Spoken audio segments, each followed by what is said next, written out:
Bienvenue à la santé à la une, ton guide vers une meilleure santé, meilleure performance au travail. Parce que je le répète, c'est ton état d'esprit qui va déterminer l'impact positif ou négatif de ton stress. C'est comment tu perçois la situation que tu auras les effets négatifs ou positifs du stress. Parce que je reprends la définition simple, c'est le stress, c'est une réaction normale face à une situation que tu perçois comme menaçante ou qui dépasse tes capacités de gestion et tes ressources. Donc c'est vraiment ton état d'esprit. Maintenant, si toi, tu es une personne qui a tendance à toujours voir une situation stressante comme une menace, comme un danger, et du coup tu as peur, tu es angoissé, ben, cette vidéo, elle est vraiment faite pour toi. Comment changer ton état d'esprit? C'est prendre de la hauteur. Ça veut dire quoi, prendre de la hauteur? C'est te dire, ok, cette situation-là, quel est l'enjeu? Quel est l'enjeu pour moi? Si tu stresses avec les effets négatifs tout le temps, c'est que tu vois que les inconvénients. Tu vois que les dangers. Donc l'idée, c'est de te rééquilibrer et maintenant de voir les avantages de la situation. Donc quel est l'enjeu de la situation? Quels sont les avantages que tu peux tirer de cette situation-là? Quels sont les bénéfices? En fait, plus tu vas lister des avantages, des bénéfices à la situation, plus tu vas être équilibré. Tu vas équilibrer en fait les problèmes que tu vois tout le temps, les inconvénients. Donc, quel avantage, quel bénéfice? Quel est l'enjeu de la situation? Maintenant, dans la définition, on parle aussi, ça excède, ça dépasse tes ressources, tes capacités de gestion. Donc, il faut te poser la question de quelles sont les ressources à ta disposition. Les ressources, c'est vague. Ça peut être tes compétences, où tu en es par rapport à tes compétences. Si tu dois prendre la parole en public, n'attends pas la dernière minute pour apprendre à parler en public. Est-ce que tu es à l'aise dans la communication? Si la réponse elle est non aujourd'hui, commence à te préparer pour une éventuelle opportunité qui peut venir dans 1 mois, dans 2 mois, dans 3 mois, peu importe. C'est se préparer, anticiper, qui va faire que face à une situation, que tu n'auras pas les effets négatifs du stress. Que justement, parce que tu es préparé, que tu vas voir cette situation comme une opportunité pour toi de grandir, de te dépasser, de te révéler, de briller. Donc, change ton état d'esprit en posant la question sur l'enjeu de la situation, en voyant d'abord les avantages que tu peux en tirer. Maintenant, quelles sont les ressources à ta disposition en termes de compétences, en termes de temps, en termes d'argent?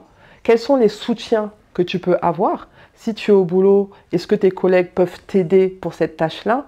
Est-ce que tu as des proches ou des amis qui peuvent t'aider? Est-ce que la direction et la hiérarchie peuvent t'aider?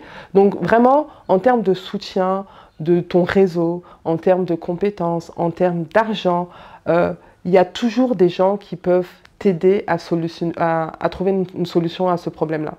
Donc c'est vraiment ça. Donc change ton état d'esprit. Ça veut dire identifie les pensées négatives que tu as. Si tu es stressé et que tu as peur derrière, peur d'être jugé, peur d'échouer, peur de rater, peur de ne pas être aimé, peur d'être rejeté. Qu'est-ce qui nourrit ta peur? C'est tes pensées négatives, c'est tes sentiments négatifs, c'est le comportement que tu as qui n'est pas adapté. Donc c'est un cercle vicieux. Donc pour casser ce cercle vicieux-là, il faut agir soit sur tes pensées, soit sur tes sentiments, soit sur ton comportement. Donc identifie tes pensées négatives et transforme ces pensées négatives en pensées positive. Et quand tu seras dans un mode positif, là, tu pourras réfléchir de façon logique.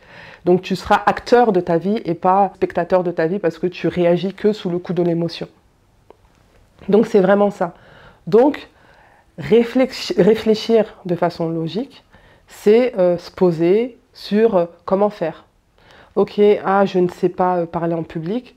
Comment je peux faire pour parler en public?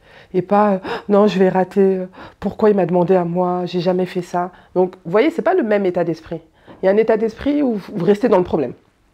Pourquoi moi? Il m'a dit ça, qu'est-ce que j'ai fait? Qu'est-ce qui n'a pas marché? Voilà, vous tournez en boucle. Alors que la personne qui veut vraiment avancer, ok, je n'ai pas cette compétence-là aujourd'hui, qu'est-ce que je peux mettre en place pour obtenir cette compétence-là? Qui peut m'aider pour obtenir ce que je veux? Donc, quand vous êtes dans une démarche de réflexion logique, de poser de bonnes questions, là, vous allez avoir une réponse à votre question. Donc, vous allez trouver la solution.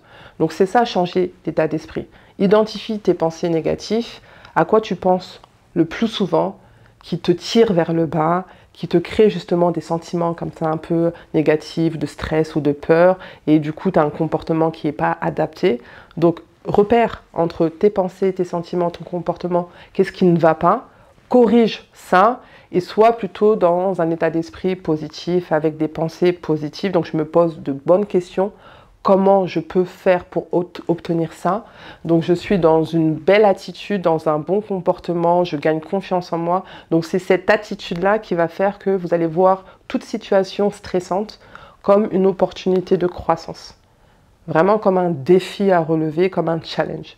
Donc voilà, ton état d'esprit va déterminer l'impact positif ou négatif de ton stress. Bah, du coup, change ton état d'esprit pour faire face au stress. Donc voilà. Donc, c'est la santé à la une, ton expertise bien-être au service de ton leadership. Abonne-toi, like, commente, partage et active la cloche de notification. À bientôt.